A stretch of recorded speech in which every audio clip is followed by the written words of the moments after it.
21 Exponential Functions and Logarithmic Functions Question 1。喺呢條題目當中，我哋要由圖中所示揾出 x 同 y 之間嘅關係。由於我哋睇到係一個線性關係，所以我哋就可以聯想起用 y 等於 mx 連起。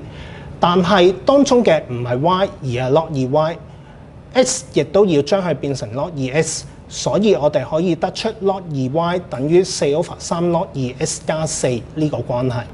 跟住我哋再用 log properties 化簡，得出 log 2y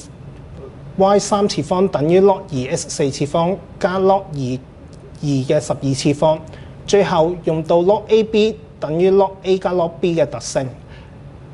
就可以得出 log 2y 3次方等於 log 2嘅12次方 x 4次方。由於大家都係 log 2 base， 所以最後 y 3次就會等於4096x 4次方啦。